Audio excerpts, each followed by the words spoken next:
Welcome to the Forum of Practice of Language and ICT. Raihan একটি পথশিশু থেকে একজন পোশাক কারখানার মালিক হওয়ার গল্প। রায়হানের জীবনের প্রথম অধ্যায় শুরু হয়েছিল চট্টগ্রামের কাছে পতেঙ্গায় ২৯ এপ্রিল ১৯৯১-এর রাতে। রেহানার ঘরের বাইরে থেকে সমুদ্র যেন এক উন্মত্ত দানবের মতো গর্জন করছিল। হাওয়ার তীব্র চিৎকারে কেঁপে উঠত টিন আর কাদামাটির দেয়ালের ঘরখানি। মনে হল যেন প্রকৃতিই আর্তনাদ করছে, আর বঙ্গোপসাগর রাগে উথলে উঠে যেন সব গিলে খেতে চেয়েছিল।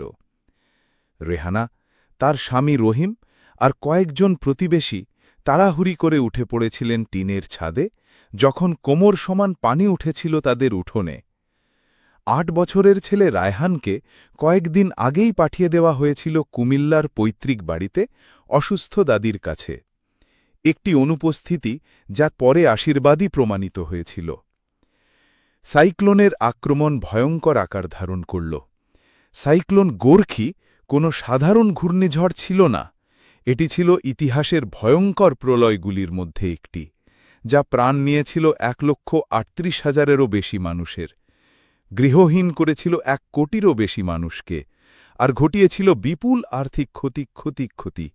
বাতাসের গতি ২৪০ কিলোমিটার/ঘণ্টা ছাড়িয়ে গিয়েছিল। বিশাল একটি জলোচ্ছ্বাস উঠে এসেছিল স্থলে, গিলে খেয়েছিল ঘর, বাড়ি, গাছপালা, মানুষকে। অন্ধকারে যখন ঘরের দেয়াল গলে গিয়েছিল বন্যার তোড়ে, তখন আশ্রয় হিসেবে টিকিয়ে রাখা টিনের ছাদও ছিঁড়ে গিয়ে আছড়ে পড়েছিল পাশের একটি ভবনের পাশে। রেহানা কোনো একটি অলৌকিক কারণে পার হতে পেরেছিলেন, কিন্তু রহিম সেই বিশৃঙ্খল মুহূর্তে হাত ছেড়ে দিয়েছিলেন।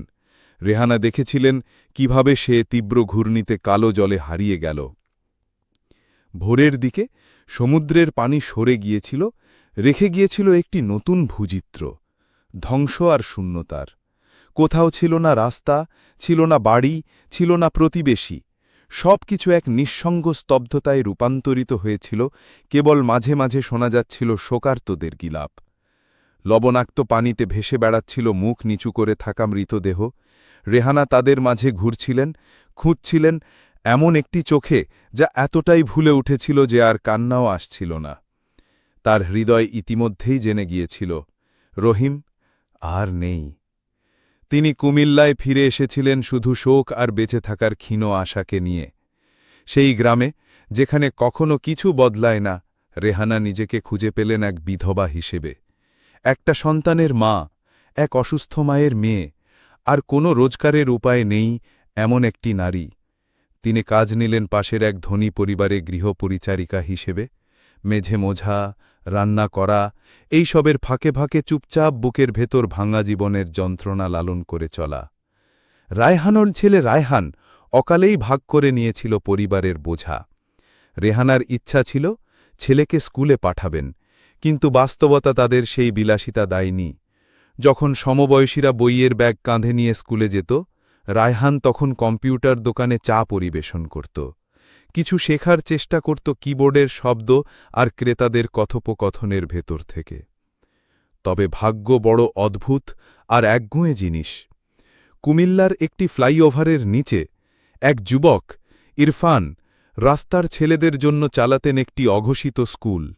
তিনি শুধু ইংরেজির ব্যাকরণ শেখাতেন না, শেখাতেন আশার ভাষাও। রায়হান তার ছাত্র হয়ে উঠেছিল, আর এক একটি পাঠ শুষে নিচ্ছিল এমন ক্ষুধায় যা ইরফানকে খুব তাড়াতাড়ি জানিয়ে দিল রায়হানের একটি সোনালী ভবিষ্যতের কথা। সকালে রায়হান কাজ করত আরিফের দোকানে। আরিফ, দোকানের মালিক, ছেলেটির কৌতূহল লক্ষ্য করলেন। তিনি তাকে শেখালেন কিভাবে মেশিন চালাতে হয়, ইউপিএস অন করতে হয়, প্রিন্টার ব্যবহার করতে হয়, ওয়ার্ড আর এক্সেল খোলা যায়। একটি HR অফিসার শরীফ এলেন একটি বিরক্তিকর কাজ নিয়ে, একটি ডেটাশিট থেকে ১,০০০ ব্যক্তিগত চিঠি প্রস্তুত করতে হবে। আরিফ দেখালেন রায়হানকে কিভাবে কাজটি মিনিটেই স্বয়ংক্রিয়ভাবে করা যায়। যে কাজটি শরীফ ভাবছিলেন ৫ ঘণ্টা লাগবে, রায়হান সেটি শেষ করেছিল ৫ মিনিটে। এই মুহূর্তটি রায়হানকে বদলে দিল। একটি নতুন স্রোত বইতে শুরু করল তার আত্মার ভিতর। সে নিজেকে আর দেখল দারিদ্র্যের সেবক হিসেবে নয়, বরং একটি দক্ষ যন্ত্রজ্ঞ, একজন সমস্যা সমাধানকারী, প্রথমবার সে নিজেকে দেখল এমন এক ভবিষ্যতের মালিক হিসেবে যা সত্যিই তার নিজস্ব। সে নিরলস পরিশ্রম করল, প্রতিদিন কিছু না কিছু শিখল। 1 বছর পর সে এসএসসি পাশ করল। তার মা, যদিও তখন আরও অসুস্থ হচ্ছিলেন এবং দুর্বল হয়ে পড়ছিলেন, তবুও ছেলেকে পড়াশোনা ছেড়ে দিতে দেননি। তিনি বলেছিলেন, তোমার মাস্টার্স পর্যন্ত পড়া শেষ করতে হবে। একদিন আমি তোমার কনভোকেশনে দাঁড়াব, তোমার সহপাঠীরা আমাদের ছবি তুলবে, তুমি গাউন পরবে, আমি তোমার পাশে দাঁড়াব। রায়হান ভালোবাসা আর দায়িত্বর মাঝে টানাপোড়েনে খুঁজতে লাগল এমনি একটি উপায় যা মায়ের স্বপ্ন ভাঙবে না, কিন্তু তার বোঝা কিছুটা হালকা করবে। সে আবেদন করল কুমিল্লা ইপিজেডে HR আর মার্চেন্ডাইজিং প্রশিক্ষণার্থী পদে। ইন্টারভিউয়ের আগে সে গিয়ে দেখা করল ইরফানের সঙ্গে, তার আশীর্বাদ চাইতে। ইরফান, যিনি দেখেছিলেন কিভাবে রায়হান খালি পায়ে হেঁটে বেড়ানো এক শিশু থেকে এক আত্মবিশ্বাসী যুবকে পরিণত হয়েছে, নীরবে তার জন্য প্রার্থনা করেছিলেন। রায়হান কারখানায় পৌঁছল ইন্টারভিউয়ের জন্য। একজন HR স্টাফ সবাইকে নিয়ে গেলেন অপেক্ষা কক্ষের দিকে। সেখানে রায়হান দেখল 5 জন HR স্টাফ ব্যস্ত 1500টি ব্যক্তিগত চিঠি প্রস্তুত করছেন আসন্ন অডিটের প্রস্তুতির অংশ হিসেবে। তারা প্রতিটি চিঠিতে আলাদা আলাদা নাম, ঠিকানা, আর্থিক তথ্য লিখে যাচ্ছেন ম্যানুয়ালি। ইন্টারভিউকালীন রায়হান উল্লেখ করল যে সে 5 মিনিটেই সেই 1500টি চিঠি তৈরি করতে পারবে। প্রথমে সন্দেহ, পরে বিস্ময়। তাকে একটি প্রকৃত কাজ ধরিয়ে দেওয়া হল। MIS-এর কম্পিউটারে বসিয়ে দেওয়া হল তাকে। রায়হান অভিজ্ঞ পেশাদারের মতন কাজ শেষ করল। মিনিটের মধ্যে চিঠিগুলো তৈরি হয়ে গেল। ঘণ্টার মধ্যে সে চাকরি পেল। সে মাকে সত্যিটা বলেনি।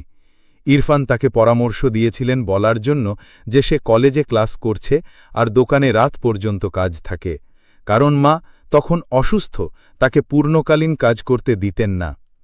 এইভাবে রায়হানের জীবনের নতুন অধ্যায় শুরু হয়।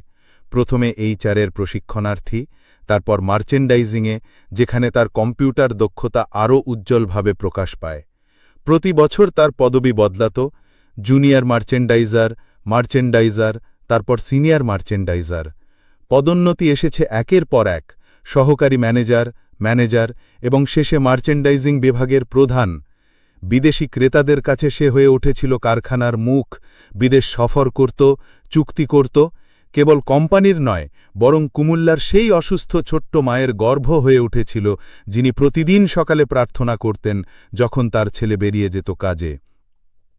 কয়েক বছর পর রায়হান একটি বিদেশি বাইং হাউসে যোগ দেয় কান্ট্রি ডিরেক্টর হিসেবে। পরে সেই বাইং হাউসের মালিক তাকে প্রস্তাব দেন একটি নতুন গার্মেন্টস ফ্যাক্টরি প্রতিষ্ঠার জন্য। মূলধন দেবে মালিক, আর রায়হান হবে অংশীদার। 40% শেয়ার তার নামে। 2 বছর পর ফ্যাক্টরিটি দাঁড়িয়ে যায়, আর রায়হান, একদা রাস্তায় ঘোরা ছেলে, কম্পিউটার দোকানের পিয়ন হয়ে ওঠে তার ম্যানেজিং ডিরেক্টর। কিন্তু যদি আপনি রায়হানকে জিজ্ঞেস করেন তার জীবনের সবচেয়ে বড় অর্জন কি, সে বলবে না কোনো চাকরির পদ বা বিমানের ভ্রমণের কথা। সে বলবে একটি ঝড়ের কথা যা তার বাবাকে কেড়ে নিয়েছিল, একটা মায়ের কথা যে কোনোদিন বিশ্বাস হারায়নি, আর একটা মুহূর্তের কথা, একটা ফ্লাইওভারের নিচে যেখানে এক শিক্ষক জ্বালিয়ে দিয়েছিলেন প্রথম আকাঙ্ক্ষার আগুন। আর হয়তো কেবল একটা দিনের কথা, যেদিন তার মা সবচেয়ে সুন্দর শাড়ি পরে তার পাশে দাঁড়িয়েছিলেন কনভোকেশন হলে, চোখে জল ঝরিয়ে হাসছিলেন যখন ক্যামেরার ফ্ল্যাশ ঝলসে উঠছিল। ক্যামেরায় ধরা পড়ছিল শুধু একটি সনদ নয়, একটি প্রতিশ্রুতির পূর্ণতা। বইটির বিনামূল্যে কপি পেতে নিচের বিবরণে দেওয়া প্রথম লিঙ্কে ক্লিক করুন অথবা একটি ইমেল পাঠান। ভিডিওটি দেখার জন্য ধন্যবাদ।